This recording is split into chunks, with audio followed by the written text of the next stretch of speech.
human is chosen by a magical ring which grants the user superhero powers.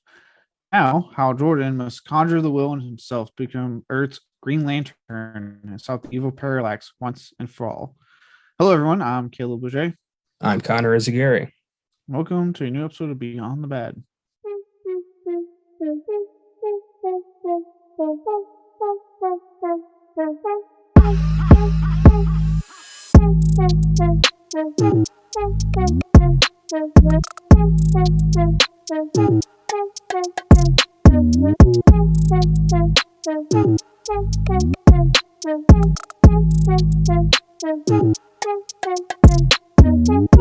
Today, if you didn't clue in on that description, we will be talking about 2011's Not Forgotten, thanks to the numerous jokes, superhero flick, Green Lantern.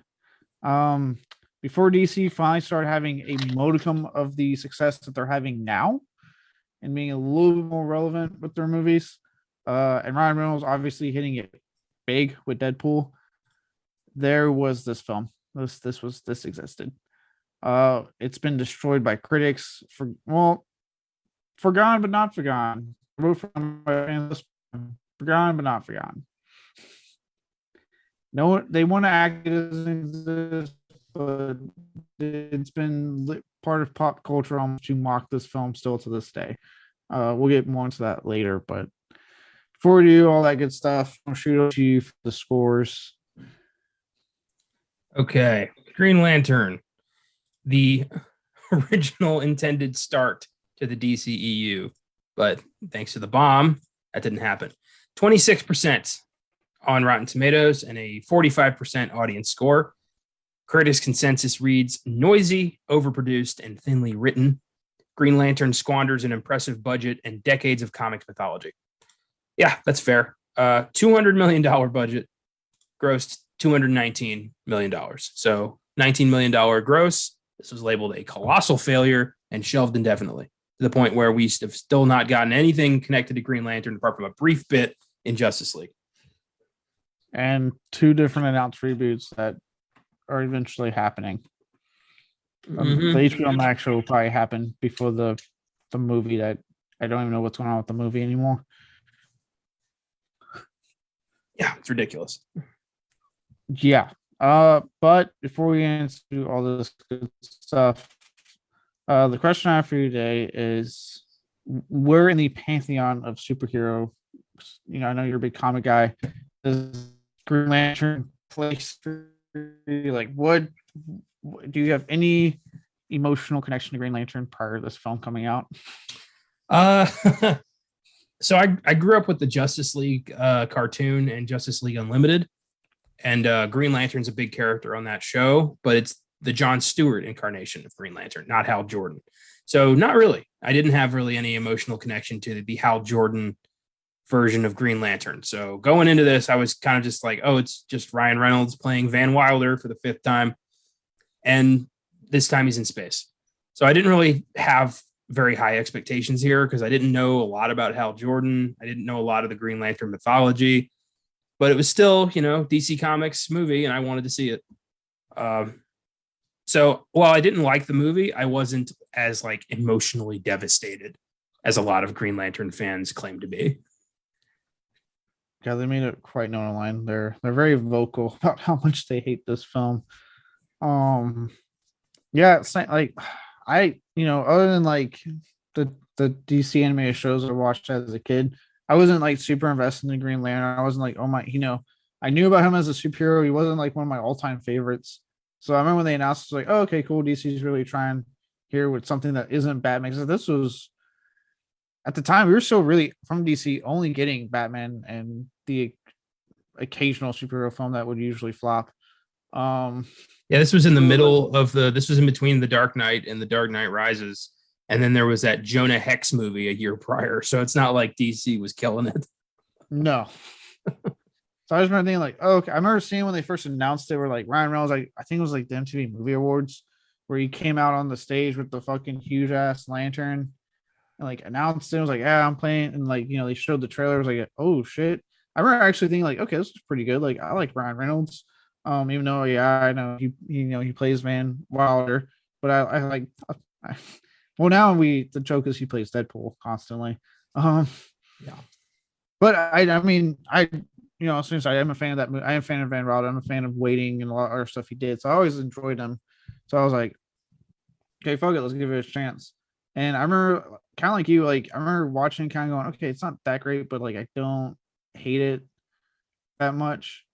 Um, I will say, watching it recently and really like watching it now for this, something happened where I'm like, no, this like I still don't hate it as much as anyone else does, but not a lot of good decisions being made in this film.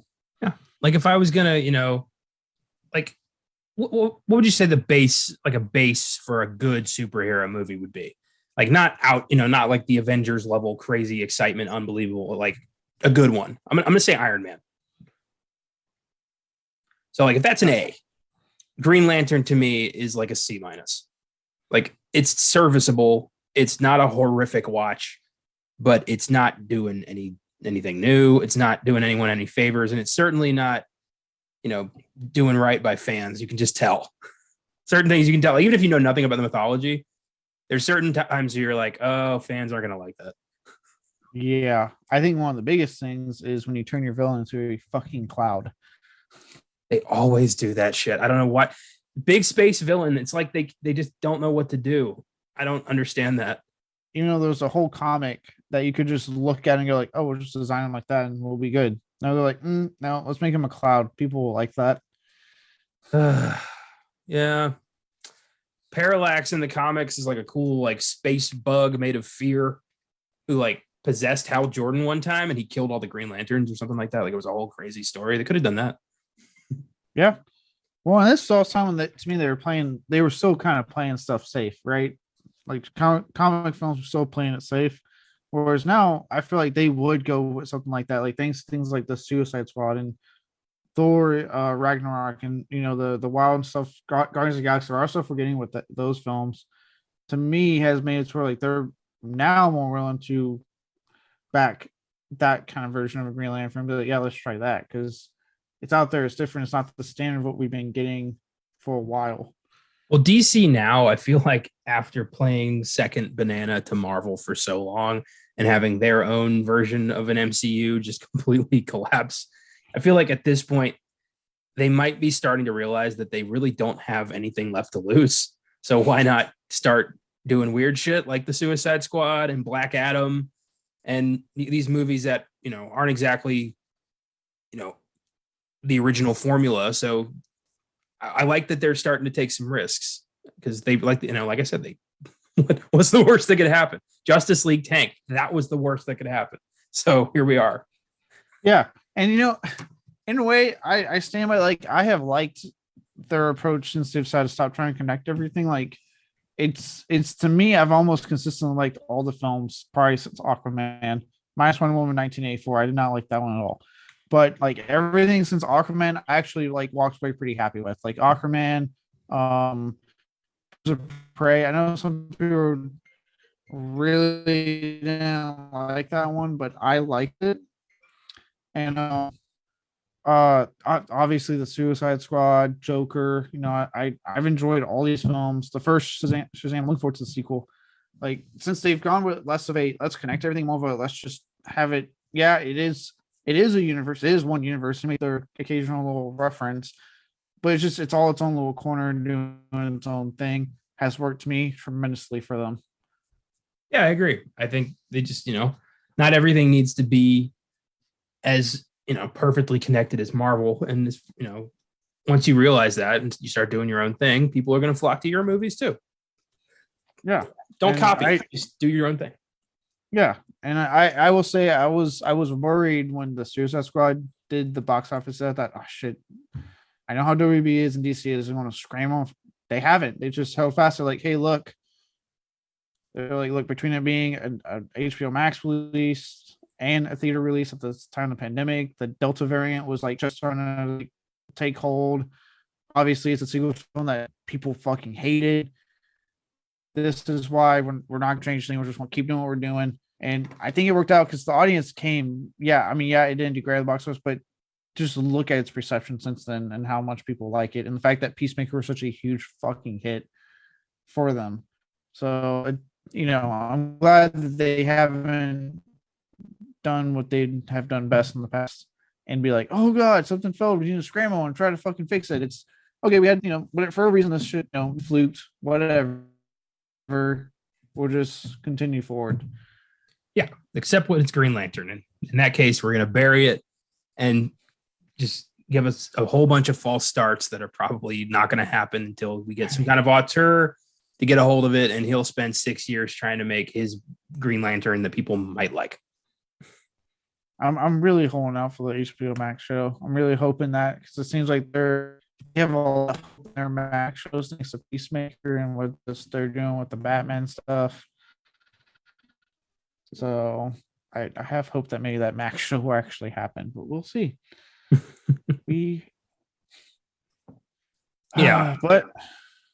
we'll see. If you don't have much else, I have Development Hell, a quite lengthy one today. All right. Let's go back to a bygone decade known as 1997. Keep in mind this film was released in 2011. Jesus. 1997. WB approached Kevin fucking Smith to script a Green Lantern film. And this was after he scripted, he never actually made Superman Lives. So he got done scripting that. I guess it would be like that script. I went up to him and said, hey, do you want to script Green Lantern? How many unmade superhero movies has Kevin Smith written? All of them. I love that they keep going to him, but then nothing happens. Well, and in this case, this is why he turned it down. Told them no, because he believed there were more suitable candidates for that film. I admire that. I wonder if he was also still a little cold about Superman Lives. Could be, because the fact that was scripted, there's test footage of fucking Nicolas Cage in that goddamn suit. I have the script. I bought it at that place in Seattle, the market we went to. I have the Superman Lives script. Oh yeah, that's right. I remember you getting that. Yeah. Keep me in the read. So he turns them down. This next name will really surprise you. You ready for this? Ready to possibly fall out of your chair? Because this is 97. Quentin Tarantino was approached to write and direct at one point.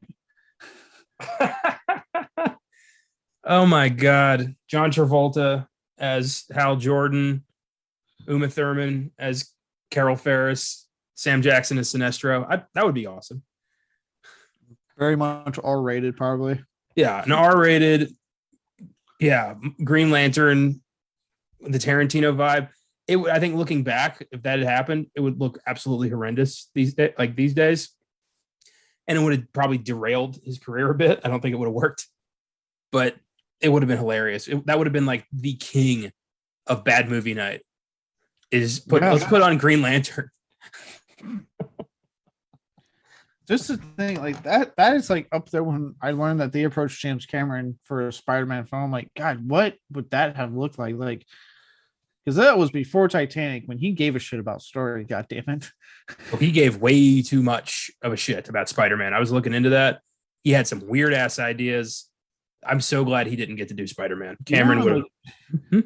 He really has made it known he wanted a hardcore sex scene. Like, that's been the one thing I keep taking away, is that he's been very vocal about that. I'm like, why is that what you keep honing in on?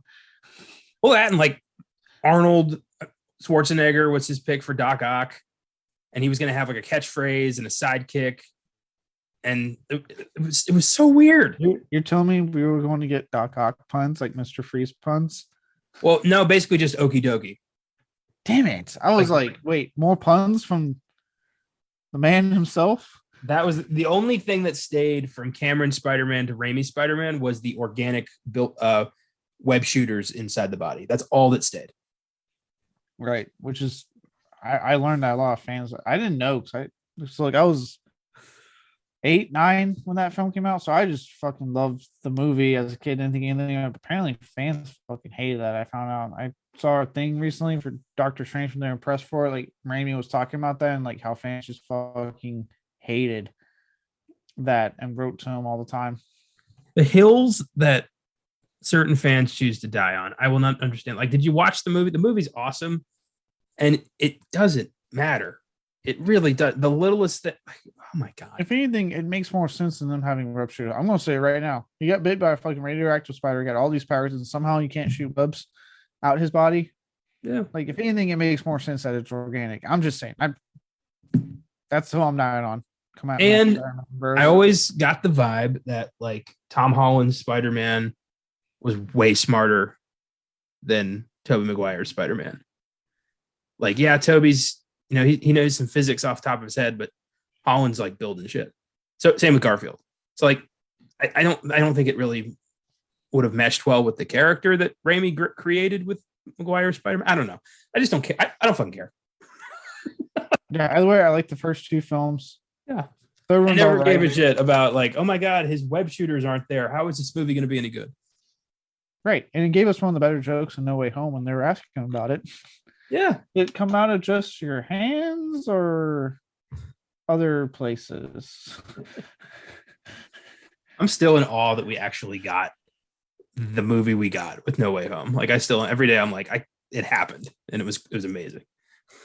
Yeah, we got a film that if one person had said no, it all would have tumbled. Wonderful. But yeah, Tarantino's Green Lantern, no sir. Yeah, I just thought it was interesting. I was like, really, they fucking Tarantino. They were really going after him after Pulp Fiction, man. They wanted him. All right, it's Green Lantern. They went after him for a Bond movie. He wanted to do a Star Trek movie. Tarantino keeps almost doing giant projects and then just saying, fuck it, I'll do my own movie, which I love. Yeah, I kind of like is my thing, and I know one day we'll talk about whenever we do Grindhouse, but the reason I've always preferred Planet Terror as opposed to his Death Proof film in Grindhouse is because I feel like his need to have it be talky, which don't get me wrong, he is fucking phenomenal dialogue. It's what he's known for. I'm not taking that away from him. I don't think I'm taking that away from him. I just felt like he wasn't able to kind of let it go a bit for something meant to be like a very high octane exploitation action film. Or so I'm like kind of like, so there is a part of me that's like, no, do your own film, because after that I'm worried you can't drop some of your stuff or mesh it well with an established property for it to work. Yeah, just fine. I'm not saying that as a bad thing. It's, if anything, like I said, it's why we have such great original films. I just don't know if his style would mesh well with a franchise. No, he's incapable of making anything but a Quentin Tarantino movie. And I get that. He's got his style, he's got what he wants to make, and he's yet to disappoint me really in what he's done in his film. So I say keep going for it. I think a Bond movie or a superhero movie by Quentin Tarantino would just be weird and it wouldn't feel right. Yeah. And like, look, we get our action film with the Kill Bill film, but you got Kill Bill 1 and 2 if you act annoying Tarantino, and both those films fucking rock. So yeah. All right. So I have no further elaboration on Tarantino and why he left or anything. Just at that one point they asked him to write and direct. I guess he turned them down. I don't know. He probably wanted to go make Kill Bill at the time. So originally WB envisioned this film as an action comedy. Okay, whatever. I can mesh as well with the superhero film. Okay. This is part that I was like, I don't agree with this choice. So here we go. Once they envisioned the film, is that they had a completed script from Robert Smigel. Sorry if I'm mispronouncing that last name, in 2004. So we've already jumped all the way to 2004 with Jack Black to lead. Are you fucking kidding me? Nope, I'm not. Jack Black is Hal Jordan as a Green Lantern. Was he gonna like? There's no confirmation for him Hal Jordan, just that he was going to be the lead in this Green Lantern film, this action comedy Green Lantern film. Were they going to pay for his like personal training, or where they're just gonna let him be schlubby Jack Black as Green Lantern. I would have loved if you just snuck in Tenacious D songs throughout the movie. That's hilarious. They would have tanked so hard. Yeah, so far none of these versions sound good at all. Minus what Kevin Smith would have done with it, but I wonder if that same producer was going to be like, "This is great, but where's the giant spider?" It's like, dude, go away. this is great, but we wanted something along like Clerks, just now Green Lantern. Oh my god, fucking Jason Mewes as Green Lantern. Silent Bob's there for no reason. He's playing Silent Bob, like he's just around. Green Lantern seems to spend quite a lot of time at the Quick Stop, or whatever that place. Was it Quick Stop? Yeah, it's Quick Stop. Okay, it's movies. Yeah, movies. I think is what it's called. Movies. There we go, movies, and the sequel because Quick Stop gets burnt down. You're right with movies. Is it movies? Yeah. And then I think it's supposed to be Quick Stop again. The upcoming Clerks 3. Yeah, Quick Stop groceries. All right. Yeah, just Green Lantern's there a lot, just chatting it up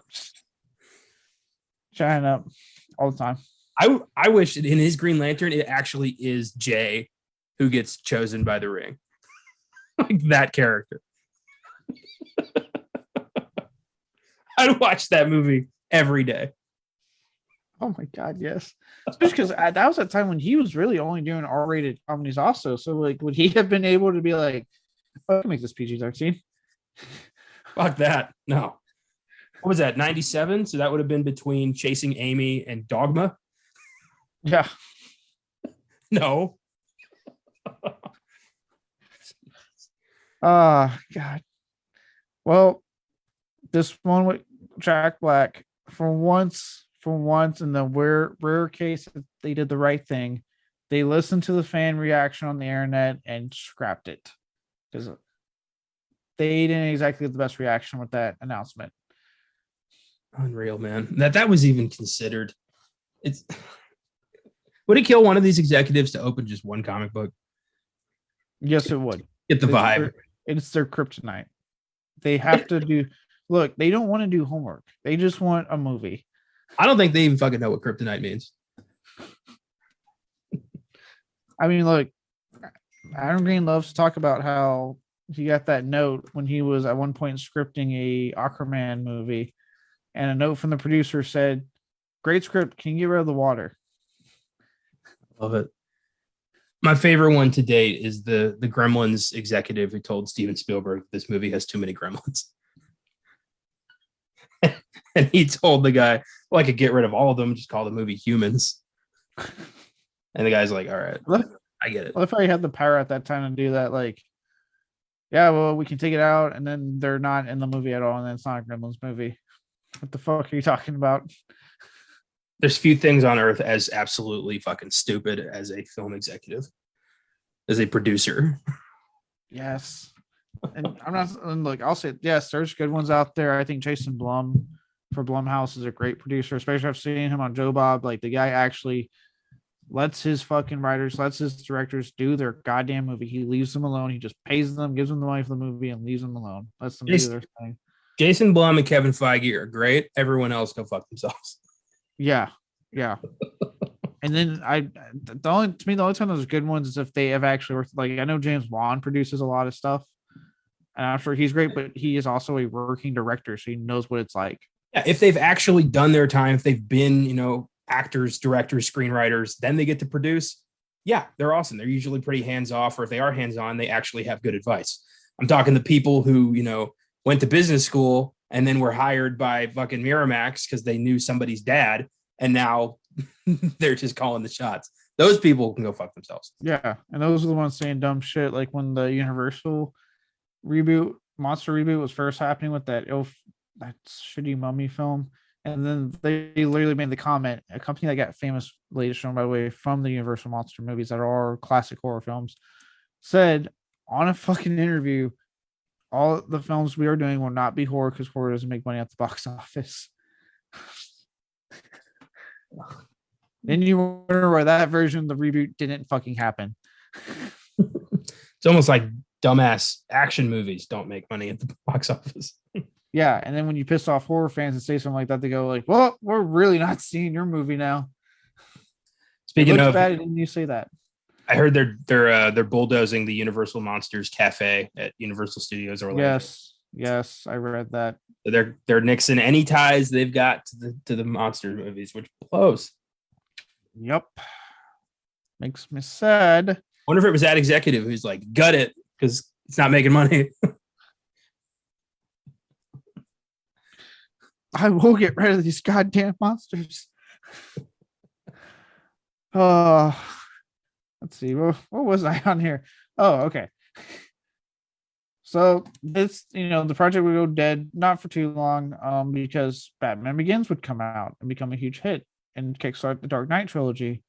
And for those who don't know, Mr. David S. Goyer was involved with Batman Begins. He's for those who know, very on and off, in my opinion, hit and miss figure in the comics world. Like for every Batman Begins he gives us, there's a fucking Blade Trinity that he delivers as well. So it's like, man's very hit and miss, but he for the most part gets it. I'll give him credit. He usually does get it.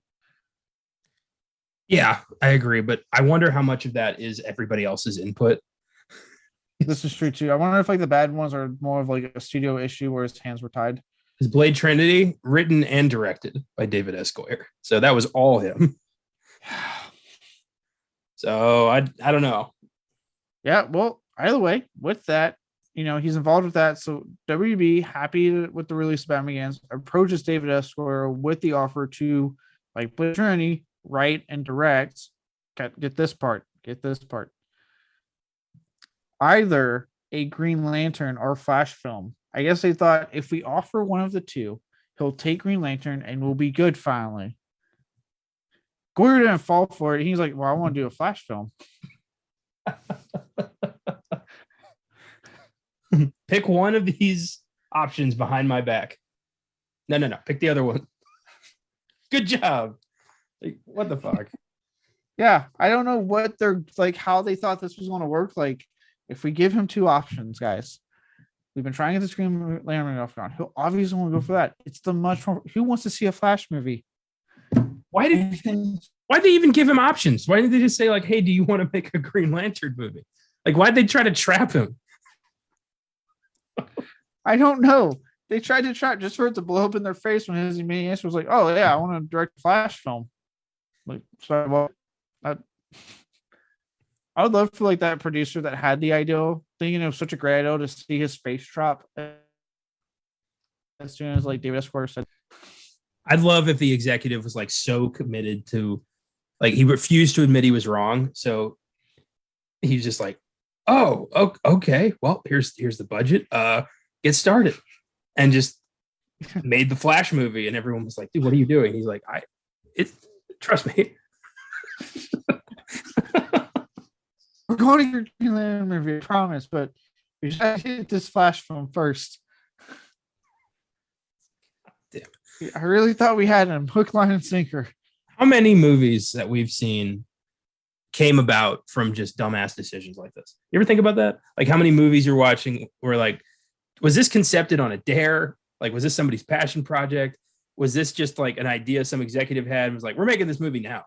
Like, I always wonder about that. Like, where are these ideas incepted? Where do they all come from? And now I know, from dumbass executives trapping directors. Yep. And it's funny because then you have like the stories of like people like Charles Band of Full Moon Productions, Roger Corman famously. But that's a cool poster. Give me a movie. But the difference is somehow he made good movies out of that. Like, I don't know how to explain it, but it was like he made good movies, whereas these guys, it's like, but you know what it is? I think it's because when they do that move, right? And they go like, "Oh, that's a cool poster," or like, "This is cool, I don't make a movie out of it." From there, they leave the fucking person they assign alone. They let them do their fucking thing. They just say, "Hey, we like this idea, we'll make a damn movie for us. We'll give you this much money. Get out there, champ." Well, I think a lot more horror movies than any other genre come from a place of love and excitement and fun rather than money. So I think that's a big part of it. You know, a lot of superhero movies are made almost entirely for money. Where they're like, Batman worked, so here, dig up another DC character and make Batman, but with this guy. Yeah. Yeah, but I think that's the difference. Like they tried doing the same thing, like, hey, we have a Green Lantern, the rights, let's make a movie. And then when they eventually did get it, you know, they didn't know how to fucking what they want. They probably had a lot of fucking dumb notes they were making about production. It's just it became a bad time. Yeah. I wonder how many executives were like, all right, does he have to be green? And are we married to the whole lantern thing? That sounds stupid, but it could have happened. True. You know what's more said? Just quickly, I don't want to go too deep in this, but I'm going to say because this is well before the car diversity and the Me Too movement, a Black Green Lantern. You think? I wish we'd gotten a Black Green Lantern. I want the John Stewart. How many? I know that's what I'm saying. How many of these directors are, hey, I'll do a John Stewart, and the Stewart's like, oh, no. We don't want John Stewart. We want Hal Jordan. Why are you being political? I bet that's what. Yeah, that's fucking stupid. I'm just saying, like, because we're talking about it, like, yeah. How often do you think that was like a thing? Because this was well before people finally started putting Hollywood to task for this type of stuff. Yeah, I think like up to that point, the only Black DC character who got in a movie was like Steel in the 90s with Shaq. Yeah. So, yeah, that sucks. But I think, yeah, probably. I'm sure some executive was like, no, we're doing the white Green Lantern only. Yeah. And there's a reason I brought this up because this brings me to my next part of this. See the segue I did to the X. I'm going to get at my segues. So with that, on that note, ladies and gentlemen, I'm probably not far off because after Goyer said I want to do the Flash, and I guess they told him no because they were hoping for Green Lantern. Wait, hold on real quick. Do you want to do a Green Lantern or a Flash movie? I want to do a Flash movie. Oh. Oh, all right. What do we do now?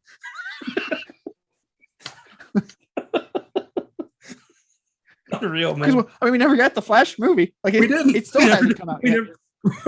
Yeah, we're still waiting on that one.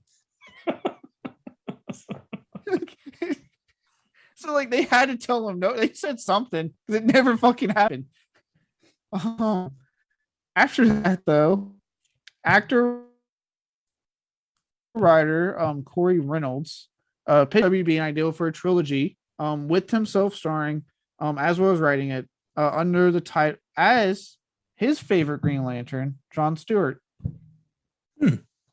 Yes. Script was finished in 2007, so we're getting closer to the title Green Lantern Birth of a Hero. Not a bad title. Not the worst. Not the best. Okay, well, someone's a dick. Yeah, whoever told David S. Goyer he can't have his Flash movie. But I don't like subtitles for a part one. I feel like we don't need that.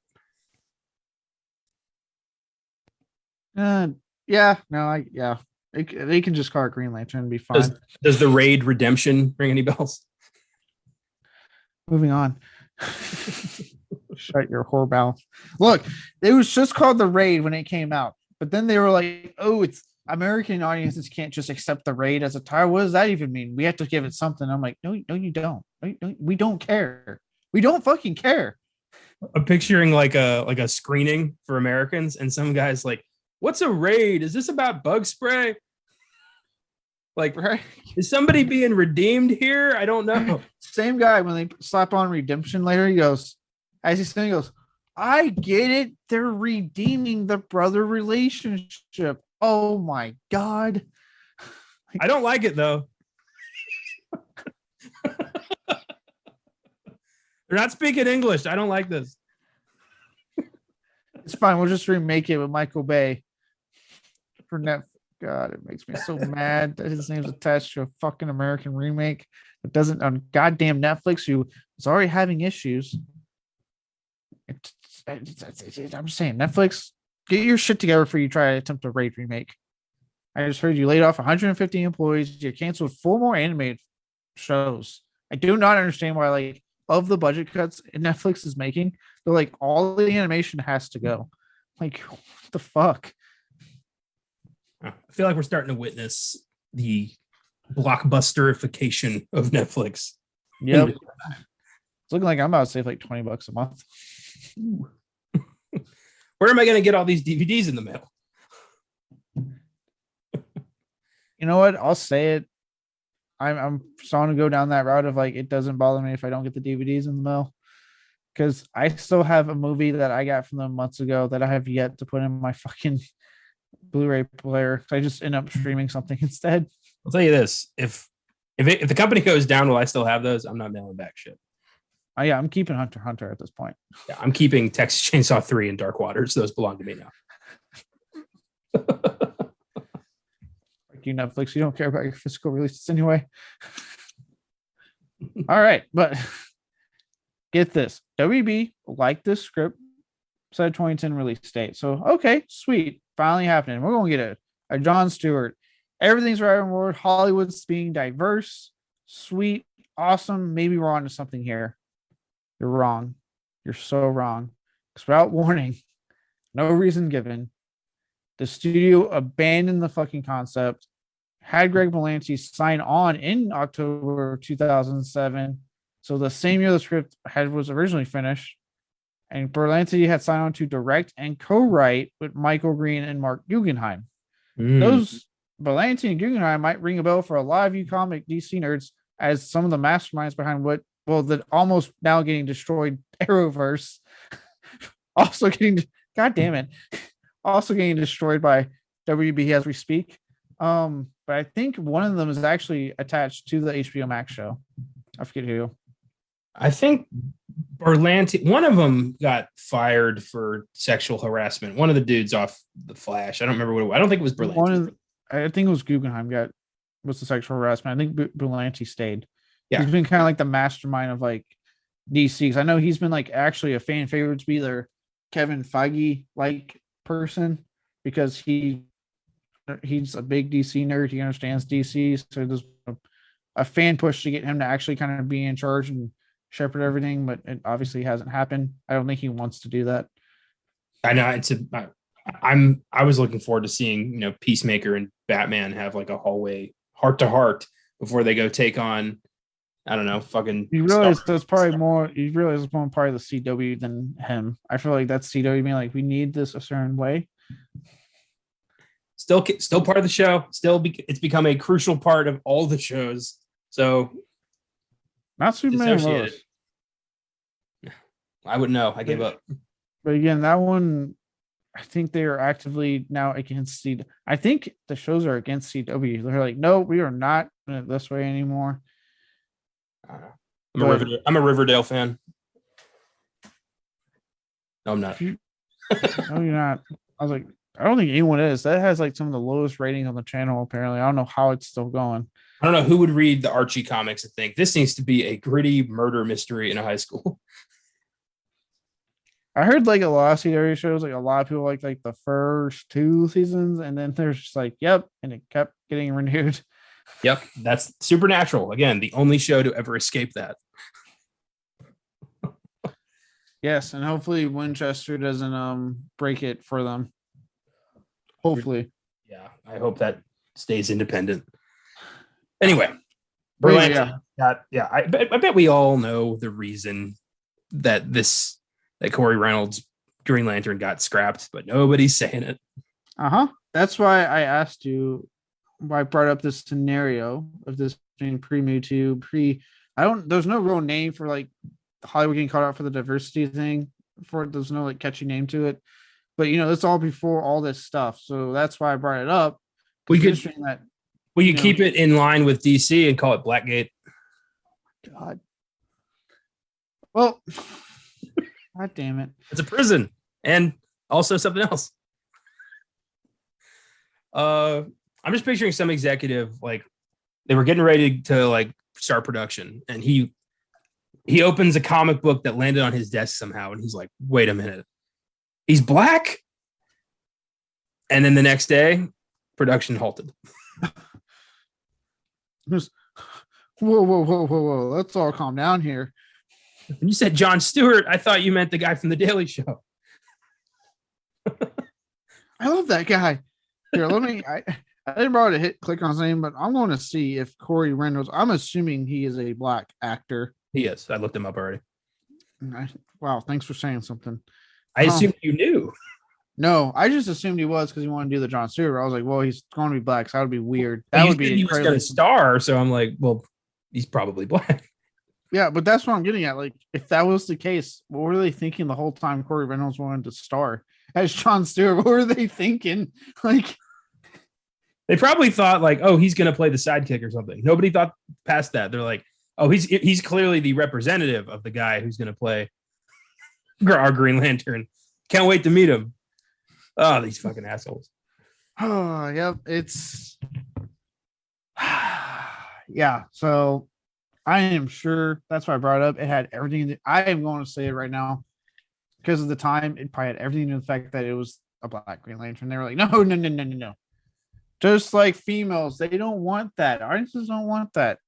They want a white male that represents American values.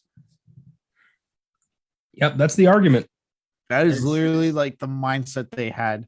Not the fact that I just want someone that represents the character in the comic on the big screen. I could care less if it's female. I could care less if what race they are. I don't even care if they're non-binary. I don't give a fuck. I want them to represent the character that I see on the pages. Yeah. Accurately. Yeah, exactly. But executives had never given a fuck about that. No, they want something that they think audiences want, and usually we don't. So after that happened, we cut all the way to December of 2008. I don't know why, but I typoed and put 2018 and in my script. December 2008. The script had undergone 3 fucking drafts between October 2007 and December 2008. Jesus. 3 drafts. And was finally prepping for pre-production. However, in February of 2009, Berlanti was no longer attached to the project, and Martin Campbell would come on to direct. Again, no reason given, just not attached. But I do have a quote from him. But say your piece. I think Arrow might have had something to do with that. Maybe. I don't know. Was Arrow coming out in 2009? I think all that shit started around then. Let me look up when Arrow first premiered. You got to say Arrow TV show. Otherwise, you just get like some company. Arrow debuted in 2012. Oh, never mind. I was about to say, if you type in Arrow, the some company is probably the big fucking company that loves to release various horror films on Blu-ray and stuff. That Arrow. That is not the company. Streaming service. That is not the company that came up. When I typed in Arrow, I got electronic components online. Arrow.com is your resource for electronic component products. Okay. Well, it wasn't because of the show Arrow. Before I'd say what Berlanti at least said his piece, this would also obviously get the release date changed. So now the release date got moved to June of 2011, which that one stayed. That it would come out on that date.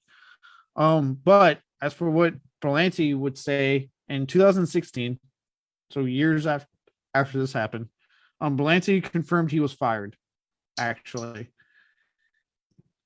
and that he had nothing to do with the finished product. I wonder what he did. Like, I wonder if like some executive overheard him just like casually saying to a friend, like, yeah, I think Green Lantern could probably be a black guy. Like, somebody's like, we need to get Berlanti off this fucking project right now. It just sounds like they were so determined to have Jon Stewart completely be wiped out from this project. Even though you could argue he's probably the most famous of the people to take on Green Lantern. Like, that's who people want to see. Yeah, because of the animated show where he got to shine as a real awesome character. Yeah. Granted, I have heard that the proposed HBO Max show would have him, Guy Gardner, and Hal Jordan. Like they're going to find a way to get all of them in it just to circumvent any fucking like debate with that, which I think if they pull it off could be really cool. Yeah, the Green Lantern Corps of Earth, get all the human Green Lanterns in it. That'd be a good idea. Throw in, Kyle Rayner and Jessica Cruz. It could be a cool show. And it shows that WB is willing to be diverse because you have your Black Green Arrow, your Green Lantern, your white one, and Guy Gardner, I believe, is gay in the comics. Yep. Sounds like Riverdale in space. Jesus Christ. Are you sure you're not secretly watching Riverdale? Are you lying to me with your hatred for CW? You're just like secretly just binging all of the CW shows? I only need to binge one, and I feel like I've seen all of them. I could probably tell you everything about Riverdale, having never seen an episode. I would laugh my ass off. Like I just like if you're over here one day, or like I'm at your place, and I just walk in and you just are surrounded by food and just CW. Like, oh god, no, I'm not watching. I was looking for the news. I doubt it. I watch so many of the superhero shows that I'm so burned by them, and I look at their other programs, and I'm like, this is the same shit, just with a different rapper every single time. How do they keep doing it? Oh, well, they're getting bought, so I don't know. Well, I guess somebody finally wised up and they're like, wait a minute. It's the same thing. They're getting bought, and like they have been facing apparently historical fucking cancellations because nothing is surviving. They have been canceling shows left and fucking right. So everyone in charge is like, I want it all taken off, and I want the slate restarted. Fuck your shows are on air right now. Because that's always worked in the past. We'll see. Like I said, I'm gonna give the Winchesters and Gotham Knights a chance. But that's it. Nothing else to confirm. But like so, they're pretty much wrapping slate clean. So that's really it that's coming out that I'm interested in. Back to this. So yeah, Berlanti apparently was fired. Why he was fired, don't know. He said he was fired and that he was like very adamant that he had nothing to do with the finished project. He's just like, nope, not me. I did not give you guys this. I am pretty sure I saw his name in the end credits. I want to see what credit he did get. I remember seeing his name and thinking like, that explains a lot. You think like WB just to rub it in was like, oh no, we're giving you that credit. I think so. Yep, right here. He got a writing credit. God, that was just their way of rubbing it in. Him and Guggenheim both got a screenplay and screen story credit. Oh God, WB, you dirty bastards. Oh wow. That was a movie like just blame them. Don't blame us. Don't blame WB. But with that, that's the last bit of fucking upheaval this film faced. It's finally shooting, but now we need someone to play fucking Green Lantern. So, as always, with some of these films like this, I have some names that were considered. Of those, obviously, what we end up with, as if you've seen the film, is Ryan Reynolds.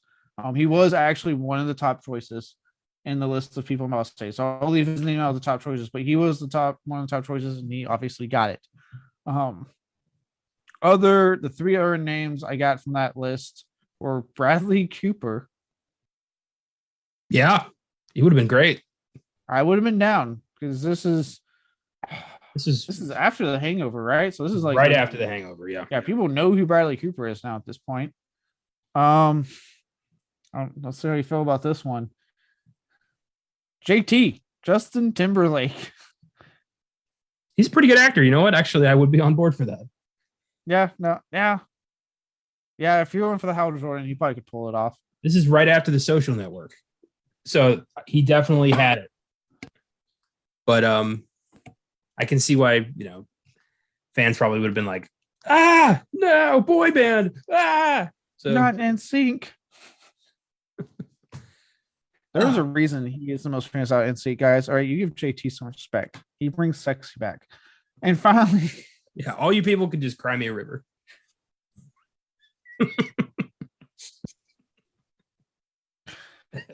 he also is not lucky with wardrobes at the Super Bowl halftime show.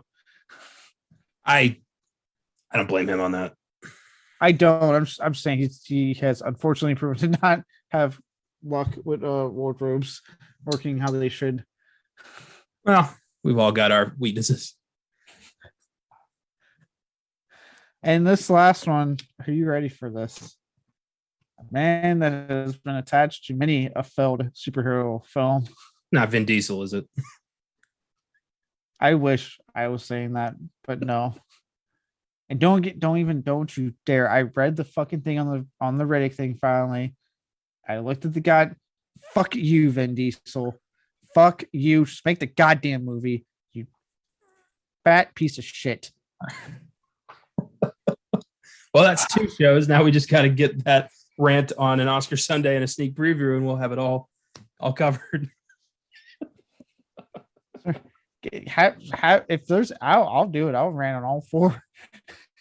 We'll just buzz you in briefly for Oscar Sunday, so you can just talk down Vin Diesel, then that'll be it. Right. This is how we become famous. Vin Diesel's gonna be for me, but no, but because he has this name has only had failed superhero projects. Vin Diesel has technically got lucky with Guardians of the Galaxy. No, Jared Leto. Oh, fuck that. No, thank you. Can you imagine the unbelievable amount of douchebag method acting he would have done? I don't have to. I saw Morbius. So, he held up takes for like 45 minutes because he needs to know how to walk in crutches. Which, okay, I'm sorry, you're apparently. Look, just to quickly, I know we've kind of talked about this. Look, this is my feelings on method acting, and really, every actor has their method to get into character, and I get having to do something to get into a certain emotional state. If you're doing the kind of shit he's doing, and other people that are that serious with their method acting, as far as I'm concerned, you're really not that good of an actor because you can't turn it off, and you're clearly not able to do your job, which is in the title act. And you're just now being a fucking bully and a douchebag to below the line crew people that don't need that kind of treatment. They're not getting paid nearly as much. Half of them, if they're here, are working for fucking free. So fuck you, man. Fuck you. I love all these, legit celebrated actors coming out like Mads Mikkelsen and yeah, method acting is fucking stupid. Just do your job. I think it's dumb. I think it's unnecessary, and it makes you look pretentious and just difficult. So I don't know why people still do as insanely method. And clearly, if you've seen Morbius, it's not like it helped. If you've seen any of the fucking that or Suicide Squad they did, it did not help in either fucking scenario. It really didn't. So seeing Leto as the Green Lantern, although if that had happened, maybe it would have tanked his superhero career early, and we wouldn't have had to deal with Suicide Squad and Morbius. Right. Because now it's looking like it's taken 2 goddamn films for someone to be like, maybe don't put him in superhero films. Yeah, took long enough. That's hilarious. I stand by Cooper though. Bradley Cooper would have been fantastic as Hal Jordan. I think so too. I like Bradley Cooper though. I think he's a really good actor. I like the dude as a person. He seems like a cool dude. I think he would have nailed it. Yeah, same. He's one of my favorite guys working today. And yeah, that would have been neat. I'm surprised he hasn't been. Oh, well, fuck it. He's Rocket. Never mind. He's Rocket, dude. Yeah, I just realized, wait a minute. Honestly, I don't think people talk enough about how good he is as Rocket because you don't really recognize his voice all that much, and it's really against his hangover type of character. He really plays against his usual type of roles. Yeah. Well, I think that even since he's just doing a voice acting performance as Rocket, I'd love to see him take on another role in the MCU or even in a DC movie. I think he's talented, and I'd like to see that. Oh yeah, I'd love for James Gunn may find a way to have him actually pop up live action.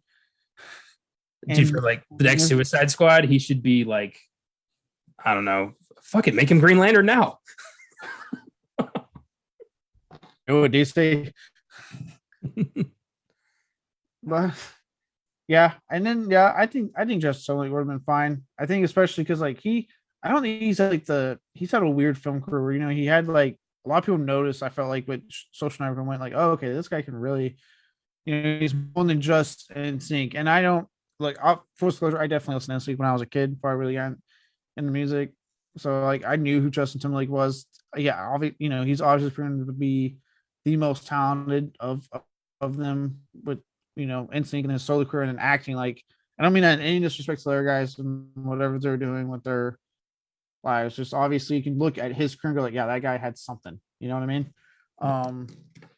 And I think he did like a couple films here and there. I felt like Social really showed like he can fucking act. Like he can do interesting projects, but I always see him in fucking rom-coms or something. I don't really see him in like anything super. And now it seems like when he does try to do something super challenging, it doesn't take. You know what I mean? Like that End Time movie didn't really launch in any way.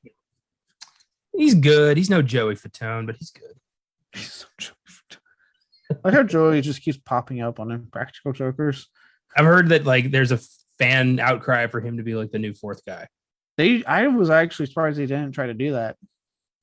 Yeah, I don't know. Maybe they're talking about it, but that's funny. But yeah, Justin Timberlake has he shows in some odd projects. I guess rom-coms pay. Rom-coms pay. He seems happy. I mean, he's still working. He's married to Jessica Biel. Like I doubt the guy. He doesn't seem exactly like sad in any way. I love him whenever he pops up on SNL because he's always like it's always going to be a great episode when he's involved. He's fucking hilarious. Do you remember the sketch where he played like an Irish immigrant who's like hopes that one day his great grandson will bring sexy back? Oh yeah. He's like, it'll be gone and he'll bring it back. Good stuff. Yeah, I like him. Yeah. Oh yeah, I definitely like. Had this been a good film, I wonder how this would have done from career wise. And it does make me wonder if he has like we don't know if who DC is contacting nowadays, who Marvel is contacting nowadays. There's so many rumors of who they're talking to. Who knows? Maybe JT is being contacted by one of them again. Maybe they're approaching him about the TV show. Bradley Cooper would make a pretty good Reed Richards, I think. Ooh. I mean, if Krasinski's, just in it for the cameo. Interesting. Yeah. Or fuck it. What do you think of like Doctor Doom? Maybe. See him do like a more villainous role? Yeah, maybe. I don't know. What ifs right there. As for this film, now that we've had that fun, from there, as far as filming and post, I don't really have a lot on that. That kind of went off without a hitch. Only thing to note was that WB did raise the visual effects budget by I wanted to say this because I don't see how it made it look less shitty. They raised the visual effects budget by $9 million and hired additional visual effects studios, like whole studios, to help the team out who were working overtime to meet the release date. Well, that explains a lot.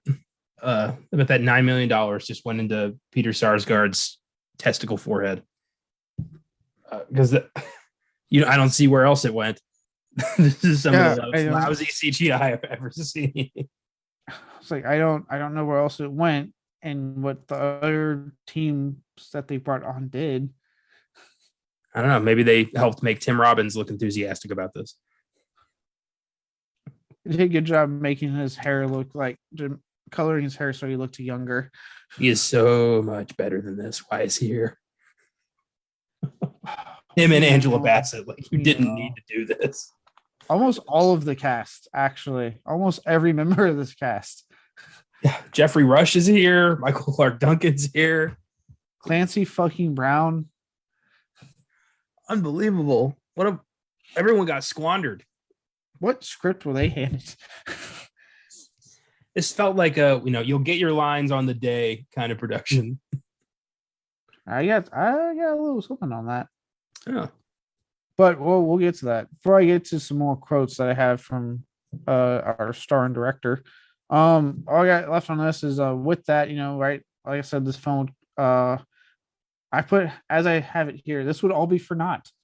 all the extra work they put in because the film failed to perform, as we said, right? 219 on a 200 million budget, and critics absolutely fucking hated it. So they didn't exactly do anything. In turn, the sequel they were talking about was canceled. Any kind of tie-in tied to this was fucking canceled. Movie WBS tried to bury it, much to their chagrin. They haven't, because people like Ryan Reynolds will not let us forget. And actually, I think it's really funny. He has gone so far to shit on this movie. It's really amazing. Which can be, I think it's a little unfair to all the technical people, but also like the movie's earned it. And he, the way he's doing, in all fairness, he makes fun of the elements that he's involved in. You know what I mean? It's true. That's true. Yeah. So all that stuff would go away, and like you said, WB would try again at a universe with Man of Steel, which you could say was rocky, but it worked for them better because now we're at now at WB and more and DC films. I think the tones of these two films should have been switched. Yeah. I think that would have helped. Yeah. Also, last thing I want to point out before we get into these two quotes, like I said, there was when DC was like announcing their shared universe slate, there was an announced film reboot called The Green Lantern Corps that was actually supposed to come out originally 2 years ago. But Mom's been the word on that movie. I don't know if it's still happening, what's going on. The last update we got was that they are developing a show for HBO Max. When that's coming out, we don't know. It's supposed to be a 10-episode series. Like I said, from what I've heard, they're looking to get Guy Gardner, Jon Stewart, and Hal Jordan into this show. It's supposed to be essentially a celebration of all of the Green Lanterns. And no release date, but that so far is on track to be happening. I remember back like in 2013 when Man of Steel happened, they were like, guess what? DC's doing its own MCU thing, and here's all the films we're gonna get. That's right. There's gonna be a Cyborg movie. Can't wait for that. Oh, look at this. Green Lantern Corps. Wow, I can't wait. It's really sad now. And literally out of that slate, they've either been incredibly disappointing, they're no longer coming out, or in one case, one keeps getting delayed. Yeah, with DC, I take every announced project with a grain of salt. I don't believe in it until I see footage. It does not exist until there is footage. It's so weird because you have Marvel that announces shit left and right, but comes out with it. They deliver 9 times out of 10. Sometimes they've had the few times they don't, like the whole Inhumans movie. I would never understand for the life of me what happened to lead it to being a show and not the movie that probably would have been kick ass. I don't know, but Feige is clearly not forgetting. He's never forgetting that because, as we've seen with Black Bolt's reappearance, he wants fans to know like the Inhumans are still here. So it's like his Sinister Six. He's like, I will have the Inhumans in this universe. God damn it. But yeah, 9 times out of 10 they deliver. We have the occasional whatever happens, right? Happens. And even yesterday, there was like, all the announcements they made yesterday with the trailer for She-Hulk coming out. And then they released a screenshot of Thor: Love and Thunder, and then a screenshot for Echo to announce that's in production. Like they fucking go for it, and they usually deliver. DC is the exact opposite. They love to announce shit, and then it like never happened, or it takes years for it to come out. Anybody can announce that they're going to do something. I'm going to write the next great American novel eventually at some point. It's going to happen. It's like at some point you lose faith. You're like, hey, how's that novel coming? Oh, it's coming. It's like winter. It's coming. Yeah, exactly. That's why, Marvel is all action. DC's all talk. And that bugs me. Oh, yeah. Them and Star Wars, which I don't know if you saw the updates that were released yesterday from Disney about Star Wars. I did not, actually. So they are John Watts is developing a Star Wars TV show. Oh, so I guess he's not as burned out from Spider-Man as we thought. Yeah, apparently he is doing Star Wars. He wanted to do a Star Wars project. Yeah, I just want to do something low key and not all that much work. So I'll go to Star Wars. God damn it. Just say you don't want to do Fantastic Four. Don't lie to us. She'd give us this bullshit. That, and then Kathleen Kennedy finally was like, we're not focused on trilogies. We're just going to focus on the larger universe and do films within the universe and persistent. That's why she wrote persistent storytelling. She's like, we're looking right now at Taika Waititi's Star Wars film being the first film to come out to kind of represent this new change in direction and go from there. I'm just picturing like Ryan Johnson's off to the side, like, what about me? And so apparently his is still on the table. They're waiting for him to finish his deal with Netflix. And the two guys from Game of Thrones are over there. Oh, yeah, that's gone. That's done. They're looking at Ryan Johnson like, first time?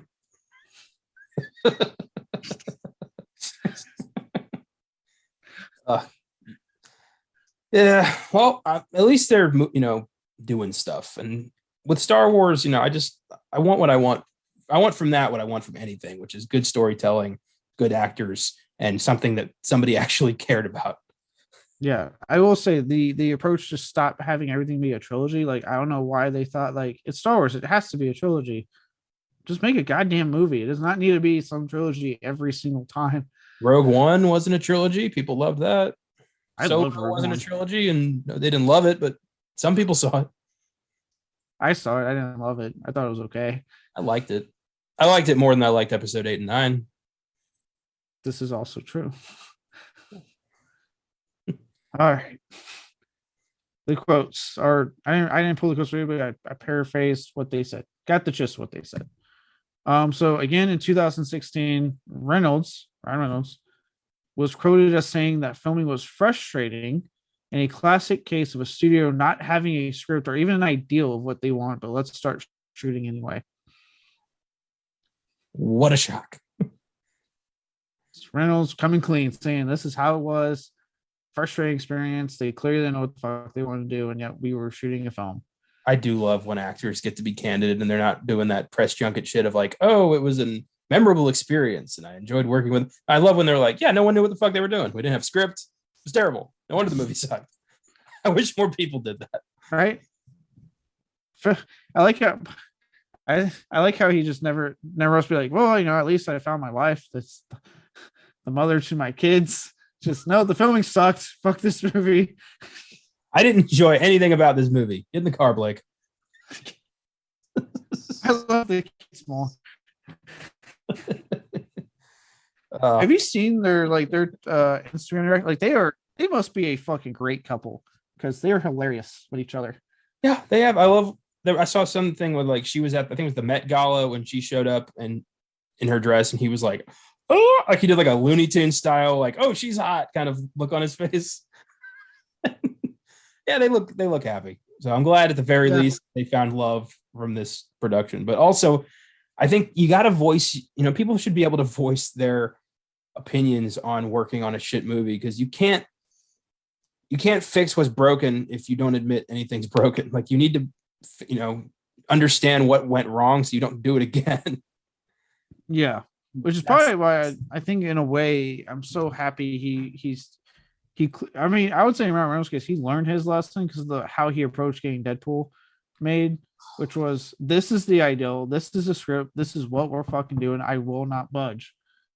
And it explains why he treated the 20th Century Fox at the time the way he did when it came to it, and just being like, yeah, take away my salary for if you don't want to do the guns. I don't give a shit. Like, I wonder how much of that was, well, obviously I feel like him because he seems like a generally good dude. Like, I get good vibes from Ryan Reynolds. But also wonder how much that was this because of this production. I can't believe that he had the 1-2 punch of like X-Men Origins Wolverine and Green Lantern within 2 years and had to deal with that at the time. When Green Lantern came out, it's not like he was about to jump into Deadpool. There was no Deadpool. He was like, fuck, that's 2 in a row. Like, it's never going to happen. And then he was able to get Deadpool. And now that was a huge hit. So I'm glad that worked out. Yeah. And even then, just the stories he was telling about, like how he had to fight for that. Like he had to fight them on keeping the R rating. He leaked the footage because he's like all confirmed it, which I love how he's been about that. The coyness. He's like, I'm not saying I know who leaked the footage or anything, but if I had leaked it,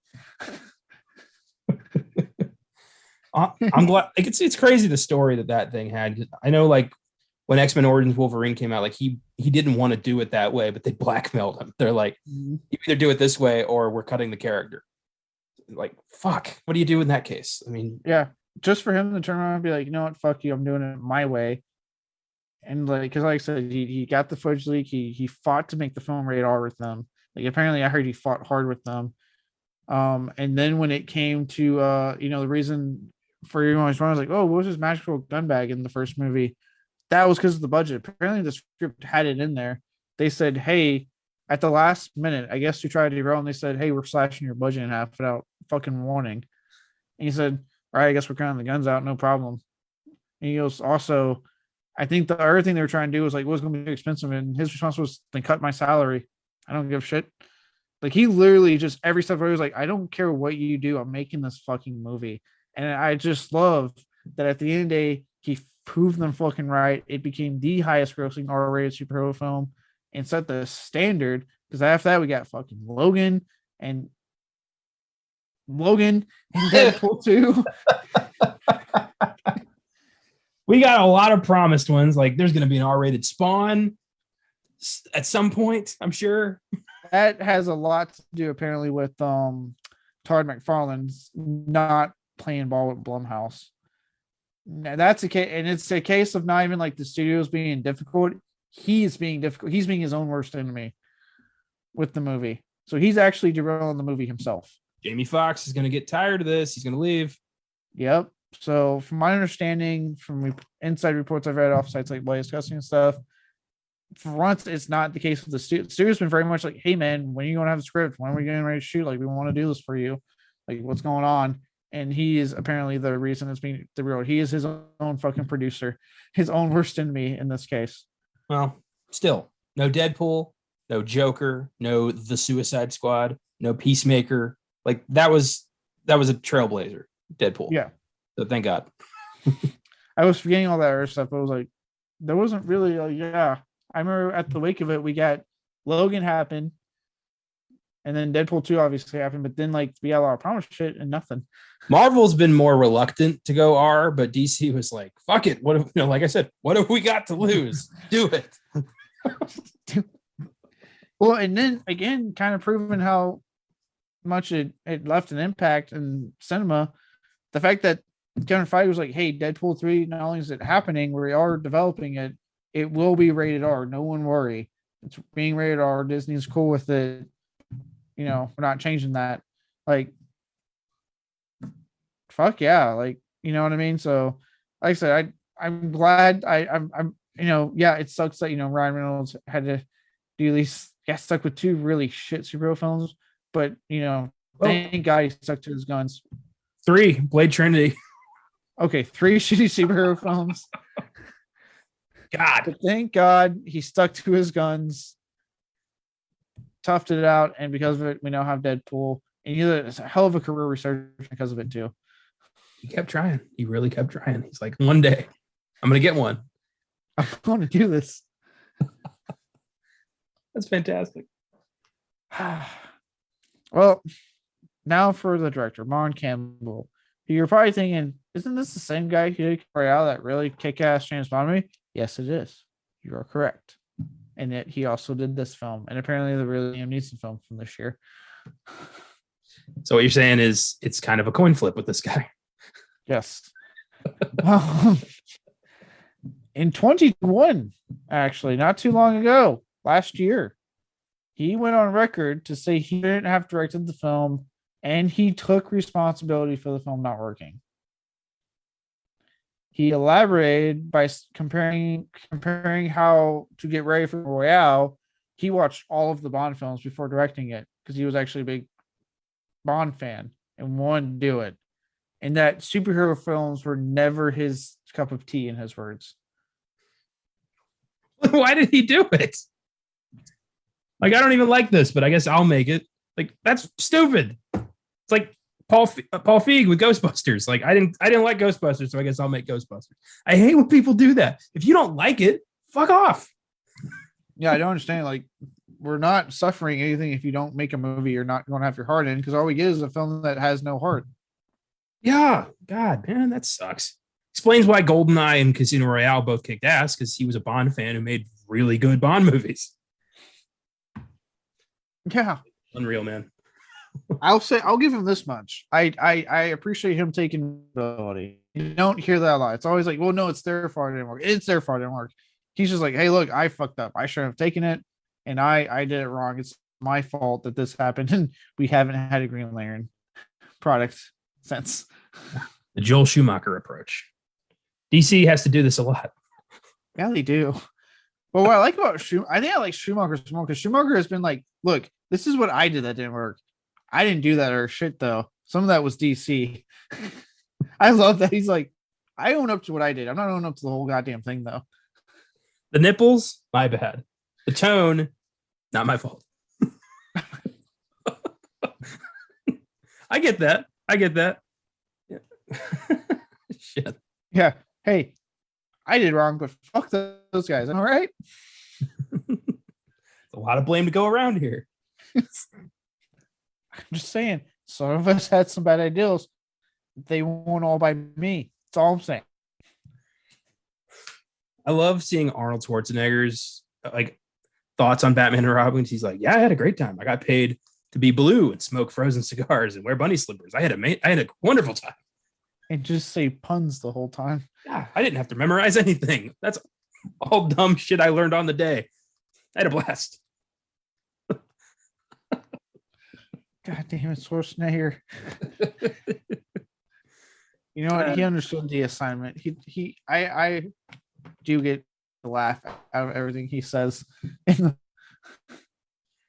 Yeah. Good stuff. Well, that's all I have for development hell.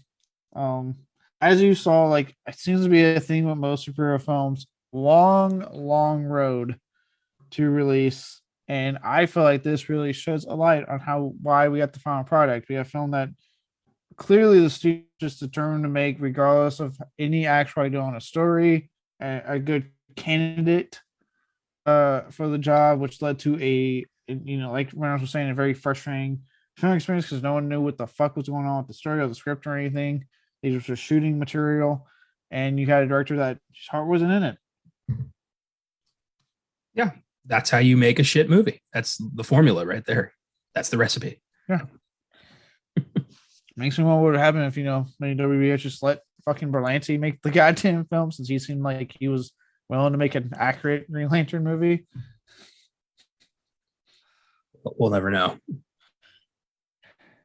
No, we won't. So, unless you got anything else, I think it's time to move on to the awards. Sounds good. Let's do it. Start with the Zack Snyder, the worst scene. This was difficult because there's not a lot of scenes in this movie that stand out as like, oh, that was fucking terrible. Like, what was that? It's more of a snowball effect of like, okay, turns to bad, turns to pretty bad, turns to worse, turns to why the fuck did I pay money for this? But I had to go with just because I thought it was so convenient. It's the end where Hal easily defeats Parallax by hurling him into the sun. It's like this being who is so dangerous. Every Green Lantern in the universe fears him. He easily dispatches some of the Sinestro's elite corps. The Guardians are afraid to stand up to him. And this new guy who's had the ring for 3 days chucks him into the sun. And it's over. Like, are you fucking kidding me? Like, it was so stupid. And I didn't feel anything in it. And then, of course, Sinestro, Kilowog, and Jeffrey Rush show up when it's done and are like, good job. Proud of you. We watched the whole time. Did not help. Yeah. So I was like, no, come on. We know we have a whole core of Green Lanterns ready and willing to fight, but we just you're the newbie. Initiation, bud. Sorry, we got to see how you did. Every new lantern has to fight the scourge of the universe. It's just part of the trials. Like, no, every lantern, like they were all just there hanging out on Oa, just kind of waiting for somebody to do something. Like, who made Sinestro like team leader? Where'd that come from? I would have loved the idea. It was just shot of all of them just surrounding Earth going. One guy's like, "You think we're going to go down there and help?" No. Well, he has to on his own. It's part of the process. You hear Hal screaming like, "Oh my God, somebody help me. Oh dear God." They're all on the moon. Like, yes, he has to do this alone. Trust me. Ignore him. I'm not going out there. That thing's scary. It seems so unnecessarily convenient, and it could have been really cool if, like, as Parallax is fucking him up, the Green Lantern Corps show up because they believed in him and they kill this thing together. Like, that would have been really cool. Yeah, which they the film has the same way. It looks like that's what they're building up to when he goes and makes his big speech to the council. Yeah, Sinestro was like, okay, respect, bro. And also, I feel like the Guardians of Oa would never just be like, well, Earth is collateral damage in this ongoing war, so fuck off, Hal. Thank you for your 3 day service. You can go home. Look, Hal, we care about all the other planets but Earth. Okay, all right. It just didn't really mesh. So that was mine. Okay. With mine, so for me, it became a pick of which of the fucking crashes in this film I wanted to pick of aircraft because every single one looked faked as fuck and CGI'd. So I had all of them written down at first, and I ultimately went with the helicopter crashing at the fancy party they have, the rich people party, with the subsequent rescue of his with the racetrack. One because it looks horrendous. Like and it's not the only every fucking plane that crashes, it's clearly CGI'd. I think at one point the helicopter, I noticed it when I was watching it. The if you pay attention, like the tail just starts like whipping like crazy, as if it's not fucking metal. Well, dude, that thing just goes into a crowd, and amazingly, nobody dies. Yeah, no one dies at all. And then how he says it is a fucking racetrack. I'm like, really? That's how you do it? Dude, the over reliance of CGI in this movie is absolutely fucking crazy. Hector Hammond's hamster in his apartment is CGI'd. They come about just to get a real fucking hamster. Apparently, somewhere in that extra $9 million, there wasn't enough for a $2 hamster. You just go to PetSmart and buy one. I think they're like $20 or less. Don't quote me. I'll look at how much hamsters cost, but I'm pretty sure they're cheap. I'm pretty sure they're not $9 million. No. I'm pretty sure it's cheaper to just get a hamster than to make one from scratch on a computer. And then guess what? You give it to someone that wants to take it home after the production's over, and now they got a new pet. Or if you encounter a Peruvian guy, you got a good meal there. Jesus Christ! Not even kidding. For real. But yeah, just it's amazing that their default setting was like, just put it on the computer. Fuck it. Produce live? No, it's not. Yeah. And then what I also hate about this scene in general is this is when it's like established that now Earth has seen him as Green Lantern. There's video evidence of this happening, right? They've seen it for the first time. This is never followed up on. Most of your films would use this as a launching pad to start being like, now he's becoming more, becoming more a part of the more public's becoming more aware of him. Now he has to deal with that, right? That would be usually where we go with this. Film does not do that at all. There's never nary a mention of the public taking this to the goddamn news. Like they would. Like I would be like, dude, there's a dude in a green fucking suit with a racetrack at this rescue. Like the fuck? But yeah, we never follow up on that. Like it's he just continues leaving a low profile. There's so much in this movie that you can tell was in like the first draft that got partially deleted in later drafts, but never erased from the film. I feel like Amanda Waller was supposed to be a much bigger part of this. Yeah, there's no, especially because you don't get someone like Angela Bassett. Yeah, to be like, we just need you for like 2 scenes. Yeah, and then you're gonna get hurled into a wall and never seen again. Yeah, you're playing one of DC's most iconic comic characters. Like, It was and you're, crazy. I was surprised because I've seen this before. This is my second time seeing this movie. I had completely forgotten Amanda Waller was in this movie. yeah, I forgot, and then I forgot it was Angela Bassett. I was like, oh shit, it is Angela Bassett. Because again, like now I've seen all seasons of American Horror Story. She's been a big part of that cast in more recent seasons. So that's usually where I remember her from. Is that now? So I watched. I was like, oh shit, that's right. She's in this. Yeah. Well, just Waller's such an amazing, evil, weirdly patriotic character in the comics and in the cartoon that you're like, this character rocks. Like, what the hell is she gonna do? And in this, she's some like, Joe Schmo scientist who isn't in charge of Dick and just gets killed by psychic Peter Sarsgaard. It's like, why even just give her any other name? Why make it Amanda Waller? Yeah.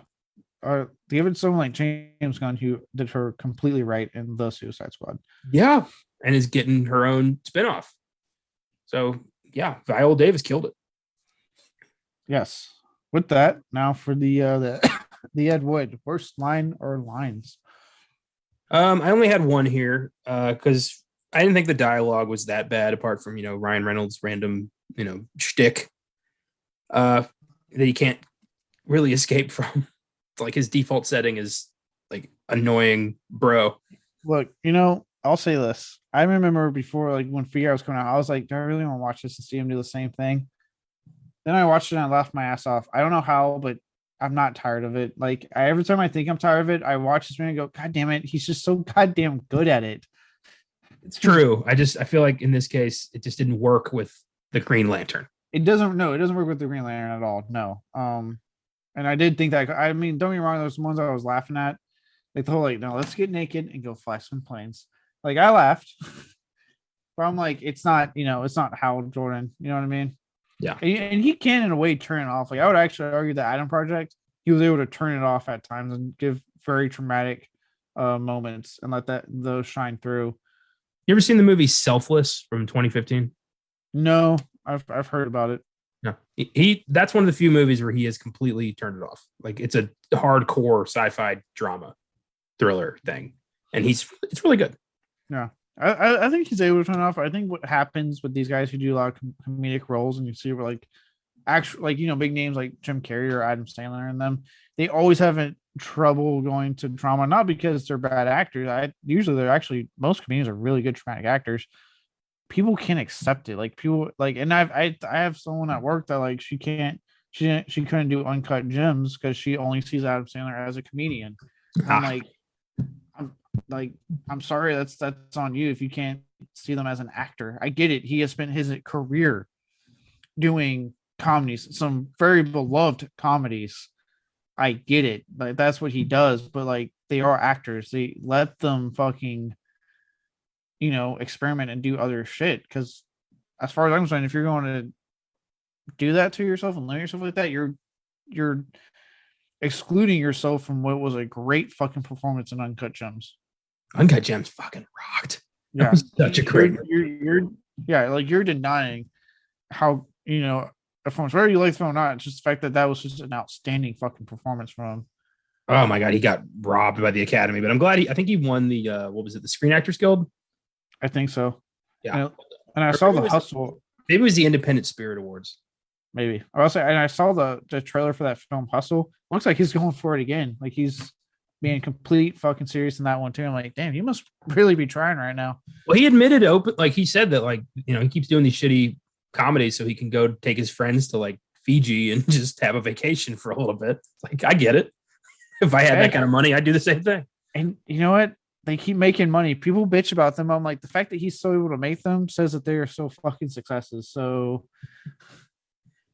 well, anyway, my line comes from it's when Hal is showing his computer geek friend, played by Taika Waititi, the suit, and he just goes, "Question: ready to have your mind blown?"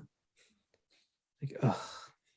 What is this, like season 1 of The Office? Why are we doing it like this? That's not, people don't talk like that. I just thought it was like unnecessary for the scene and goofy and stupid. Yeah, like I said, like we kind of talked about, his stick doesn't work as much in there. I don't think it's necessarily Ryan Reynolds' fault. I think one is the character just doesn't really mesh well with that, and two, the script just didn't give him anything to That's work with, in my opinion. I agree with him. Yeah, because I have two scenes, and actually I have two lines, and one of them is in that same scene. Is actually the one time they try to make Taika Waititi funny, which is weird because usually, as we've seen, that dude's fucking hilarious. Yeah. Like the dude's fucking calm old. But this line gave him does not work, and it's when he goes, "Oh, cool," and he leans in and he goes, "Don't they always get the gore?" I was like, that was kind of stupid. And it felt like it was supposed to be a joke, but I'm like, that wasn't funny if that was a joke. Yeah. It's like, and it's established that like things ended badly between Hal and Carol. So like there's not really a lot of levity there to play with. I don't know, just again, it's a mesh. Yeah. Yeah. And also I guess in a way, like we one of the main things that's been called out with Hollywood has why does every time you put in a male and female lead that they have to be romantically involved? People are tired of it. Like they can be platonic friends. So having a line like this, it's like, why do you always need to get the gore? Why? I don't care about having a forced romantic subplot in a fucking movie. Yep. I don't know. Like the man, I just started thinking of that when that line came out. And it also made me think again of like how much I like Venom, which avoided that trope and instead made it, he actively apologized to her, but that didn't fix everything. She's moved on and he's accepted that. Like that's how human beings work. And I like that in the movie about the alien liquid possessing the loser, we got a better relationship story than we did in almost every superhero movie ever. Yes. Or recently with Sam Raimi's Dark Strange and the Multiverse Mass, how they handled Strange and Christine's relationship, where he finally said what he needed to say to that one universe, that one alternate universe for her, right version of her, and how, hey, I'll always love you, but I messed up. It's done. It's over. Yeah. And he said what he said, but accepted that she's moved on. She is married. She's not waiting for him anymore. And it's 100%. He even says it was my fault. Yeah. I like that. It's like, no, okay, we're not going to see it like get fixed, and she dumps her guy, and then goes to Strange. And especially because, like, if there's one thing I know a lot of people like to say about, in the case of Sam Raimi and his Spider-Man trilogy, it's how the whole fucking Mary Jane Watson and Peter Parker relationships kind of handled throughout that trilogy. Ugh. So having that kind of like, I don't know if I want to say baggage, but having that kind of knowledge and then seeing how it was handled here, it was like, oh, okay, thank you. Like, we're not going to play this game anymore. We're well past those years of film. It's realistic, like how it should be in real life, which is like, look, you lost your chance, man. You can go ahead and admit your feelings. That's fine. But also admit that you lost your chance. Yeah. And besides, the post-credit scene and the comics lore or anything to go by, he's about to get freaky with Dormammu's niece. So part 3 is going to be good. Yeah. And they did that exactly like, hey, look, we're going to close this and just establish something else instead. Yeah. And it's something that's technically more comic accurate anyway. Yeah, bring it on. But I like when superhero films are just a little bit realistic on that front, because everything else is so fantastical that I think it's good to have some balance in the human relationships. Mm. And it's just I know, like I said, I'm definitely the mindset of like, stop forcing romantic subplot. It does not have to be in every goddamn film I watch put a male and female lead. Just stop, especially because we've seen it where like the actors don't have chemistry, but they're still trying to do it. And it's like, oh my god, I'm not even feeling it because they don't have fucking chemistry. Mm-hmm. Then lines and this one Reynolds, and I put it down because I felt like he was really trying to be emotional with it, but I just didn't buy it. And also, just again, it goes with how this film just seems to like move through stuff without any kind of establishment. I'll get to that in a fucking minute for one of my particular awards. But that's after Sinestro tells him he's not worth the ring and all that good stuff. And Reynolds, instead of doing more training, like Kilrod goes, I'm done. He's right. I'm only human, and just calls it quits. I was like, I've barely seen you train. I got one montage. 2, like, Reynolds, you can tell, is like really trying to sell that scene. I don't know if it's just like he's not able to do it or the scripting's bad, but I didn't really believe it. I was like, okay, you didn't really do a whole lot, man. Like, You imagine if in the first Rocky movie, all the training he does is he spends 10 minutes trying to catch that chicken. He can't do it. And he's like, I'm never going to beat Creed, and just gives up. yeah, it's like there's no earned payoff. Like, what? I saw one montage. You had the ring for like 10 minutes of the film. What do you mean you're already done? I'm not the greatest space cop ever after doing this for 10 minutes. This is worthless. Why am I even here?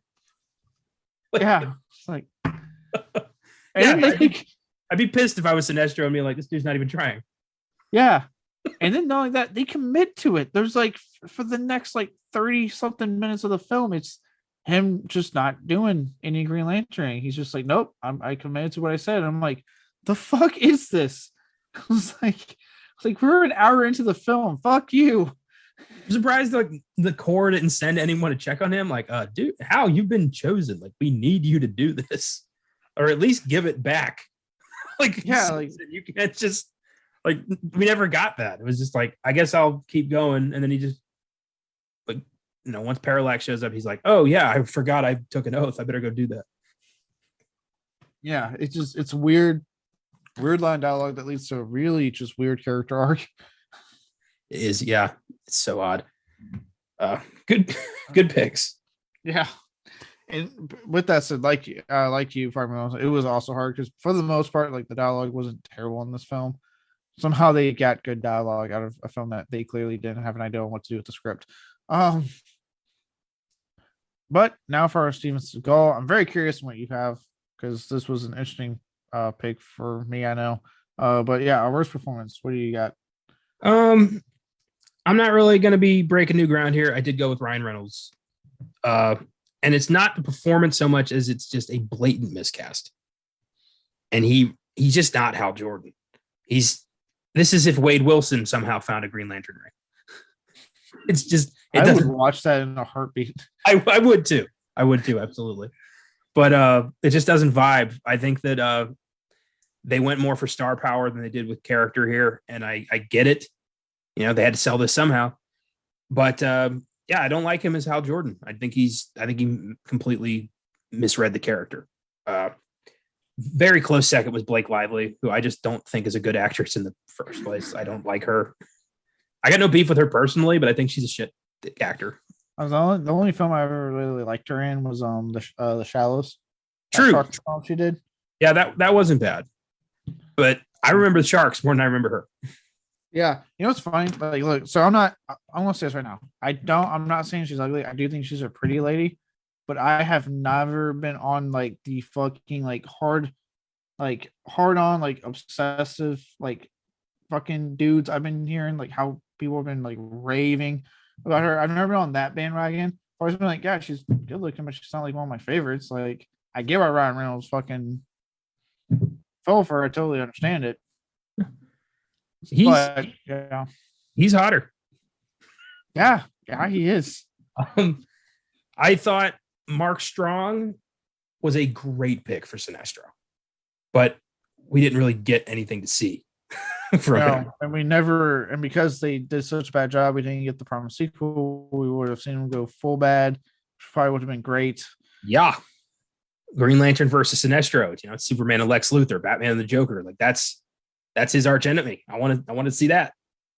And then I thought, Tim Robbins and Angela Bassett are here for the check. I get it. I hope you enjoyed your yacht or whatever you bought with that money. Peter Sarsgaard, his whole character makes no goddamn sense at all. I don't know why he's here. Well, that's a good segue for my worst performance. Okay. I put Peter Sarsgaard. Again, in this case, this is really not a shade to any actor's performance ability in this film, because these are all really good actors that have all been great in other shit. I 100% blame the script and direction in this film. Yeah. But with that said, I fucking got how god annoying his villain is. Like, he's either like mumbling quietly talking through half his lines, or like yelling, constantly fucking yelling. After like stop fucking yelling. You got one more goddamn time. and watch what my remote's about to do this TV.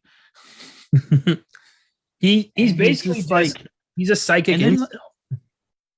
yeah, and then they try, like, they set him up to actually be the villain, so I'm thinking like not like how this would have been handled was, okay, we're just gonna set up Sinestro, or not Sinestro, Parallax, but maybe he comes back for a sequel, and the real big villain will be Skarsgård's character. I can't even remember his fucking name right now. Hector Hammond. Thank you. He'll be the real villain of the piece. You know what I mean? No, they spend so much time setting him up along with Parallax that he easily fucking dies. Like, Parallax fucking kills him within like 5 seconds. There's no reason for him to be here other than to just leer at Blake Lively and be jealous of Hal Jordan for some reason. Like, did they all grow up together? Like, that's never made clear. Well, I'll get more into it with my next word, but that was another thing, as like, he sucks even as a human antagonist to our characters, because they have the one scene at the beginning of them as kids to be like, okay, so they were friends when they were kids. They were in some kind of friend circle because what all their parents were doing for work. But then you never get anything after that of them like growing up or anything, like nothing established. So it's like to me was never any point of why he is how he is with them, because there was no establishment of what happened as they grew up. Yeah. We also never get any further info on like what the government's doing with Avensur's body, or like the alien test, or it's weird. Yeah. So like I said, it's kind of like Skarsgård, Reynolds. It's not that they're bad performances. It's just like one's, I would say, like you said, Reynolds is miscast. Skarsgård is just given a terrible fucking script and spends most of it screaming because his head gets hurt. His head hurts. He gets migraines over little stuff. Yeah, it's weird. Okay. Good choices. Yeah. With that, let's go to the Michael. Worst filmmaking decision. This was the first one I wrote down. It's the overabundance of CGI, particularly on Ryan Reynolds' costume. Why did they do that? That easily could have been some spandex. You didn't need to CGI the mask. It looked so terrible. It's what more people remember about this movie than anything is how shitty the costume was. That was a bad costume. And it just looks like, I honestly, I don't know if anything but the actors like wasn't CGI. Like I'm just assuming everything was. Dude, it's to the point now that like I've noticed that unless they had the budget, like they had like a Transformers like budget, if it's a film that relies on CGI, they don't ever age well at all. They don't. They really don't. Like Marvel stuff seems to be the exception because they have a really good department. As I say, they're spending the money on good CGI that lasts. Yeah. Whereas DC is just like, here's $200 million and an extra 9. Buy yourself something nice. Also, you guys are going to keep working overtime to meet the deadline. Yeah, we're going to give you a deadline, so this looks extra shitty, so you rush it. Well done. And you're working overtime, so you're not going to see your family, so you won't get like disgruntled at all. I bet somewhere in the Power Ring, like, green CGI is like a fuck you WB or something like that. Has to be. For my filmmaking decision, now that I know I've been beating around the bush, but what I put was not bothering to develop any of the interpersonal relationships amongst the characters to make for essentially what would have been a more engaging film. Yeah, I agree. Like how I said, how this film does not bother, and interestingly would have had us really follow Hammond, Skarsgård, Lively, and Reynolds' characters as they grew up. What happened to have them, separate as adults? What those, like I said, developed the idea of like Hammond is obvious, because I like the idea of like Skarsgård being this guy who was maybe really obsessed with Blake Lively, but super jealous of Reynolds because he's more handsome and charming and obviously going to be the more liked person, and he's this quiet dorky kid. that would have been an interesting route to go and made that whole antagonist part of his arc more believable on why he'd go after them. Yeah, absolutely. We've got 3 villains here. I mean, we've got Hammond, we've got Parallax, and to a degree, we've got Sinestro, who's just kind of an asshole, but clearly intended to create friction between him and Hal for the sequel. So pick a lane. If you're going to give us a Parallax movie, give us a Parallax movie, or give us a Hammond movie on Earth, but make it work. Like, why do I care about this? They forgot that part. And it's very clear. They're just, a lot of superhero movies just count on the fact that they have the superhero here, so people are going to see it. Yes, and it's funny because you say the 3 villains. They usually could have done a trilogy with these 3 villains. Hammond as your first movie villain, keep it personal, keep it small, right? Then make Parallax. I say let's make him the second movie villain. I'm telling you, like, hold off on Sinestro till the finale. Make Parallax the second movie villain. It'd be the thing that causes Sinestro and how to start being friction to start brewing amongst those 2, and then have Sinestro finally go all out evil and want to go after him in the last film. See, I'd reverse it. I'd have Sinestro be the bad guy for part 2, and I'd have Parallax, who's been poisoning these characters throughout the franchise, be the big bad of the final movie where the Green Lantern Corps takes him on, and maybe Sinestro has a moment of redemption where he's like, I no longer serve fear. I'm a lantern at heart, and he has this moment of that could work. Yeah, that could work too. Yeah, either way could work as long as there's just one villain of the movie. As especially around this time, finally Studios been finally figuring out how to fucking crack it.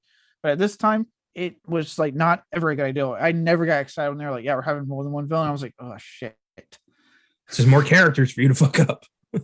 Yeah, I'm like, look, we've seen in Spider-Man 3, Amazing Spider-Man 2, like, don't do it. Like, honestly, I held on to that to the point that when they were talking about No Way Home, there was a small part of me that went, oh, please don't be too much. Please don't be fucking too much again. Like, you've done this like twice already with Spider-Man. Don't do it again. Luckily, like I said, they finally knew how to do it, knew how to finally make it all work. But yeah, at this time, no. Like, anytime you heard like, oh yeah, we're gonna have 2 or 3 villains, like, oh shit, this is not gonna work because nothing's gonna get developed enough.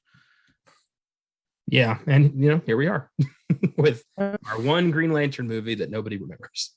Nope. And hopefully if the show ever comes out, that will be a lot better. But now for the reverse. Let's see if we could somehow pull a silver lining out of this film. What was yours? What did you come up with?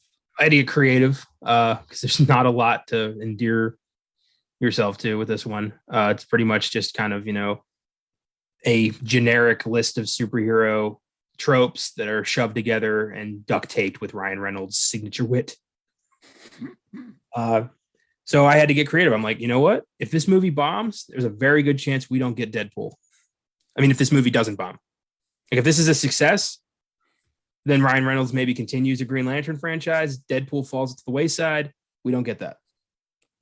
That's a good one. Yeah. Thankfully, this movie died, so Deadpool could live. That's what I'm going with. So this finally gave Reynolds the kick he needed to really start focusing on getting Deadpool made. Yeah. I was very happy to finally get Deadpool instead. Yeah, we got 2 awesome Deadpool movies with one on the way, and this movie is dead and buried. Yes. For me, I also had to get creative, and I put the fact that all the various jokes and mockery we've gotten since its release to the point that it's just become literally a part of pop culture, more so than I've seen for any like bad film in history. Like, it's become a point to always say something terrible about Green Lantern. A large part of that being from Reynolds himself, who's taken most of the jabs for when obviously the line in Deadpool with the "don't make it green" or animated with his suit. Apparently when him and Taika Waititi were doing the interview rounds for, I think, Free Guy, they did a bit on an interview where they act like they had no idea what Green Lantern was. And I was like, oh, so you remember that Green Lantern? They just were like, what movie? What are you talking about? Oh yeah, they were reunited with Free Guy. So yeah, wow. That's funny. Yeah, so I this movie's suckiness has led to many a funny jokes, and that got like I said, put into the Deadpool movie. And we got that payoff in Deadpool 2 because of it. When he shoots himself after reading the script. Oh, it still makes me laugh. Yeah, that's a good one. Yeah, I like that. What does he say before he shoots him? He's like, Green Lantern. It's like it's all uphill from here or something like that. So I'm like, here's a good script. Yeah. It's been a minute since I watched Deadpool 2. But I don't remember, but I remember the scene. Have you did you watch Unrated where they had that bonus scene about him going back in time to try to kill baby Hitler? Yeah, and he's like, "Why is this so hard?" That's good. Ooh. All right. Well, we got nothing else for that. It's time to move on to our last segment of the show, known as What's in the Box. What's in the fucking box? Give me the gun. Well, this may come as a surprise.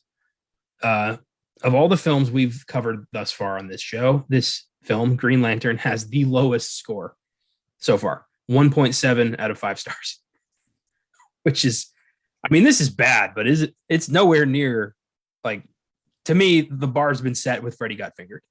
So I'd watch this again over that in a heartbeat. You'd have to put a gun to my head to make me watch Freddy Got Fingered again.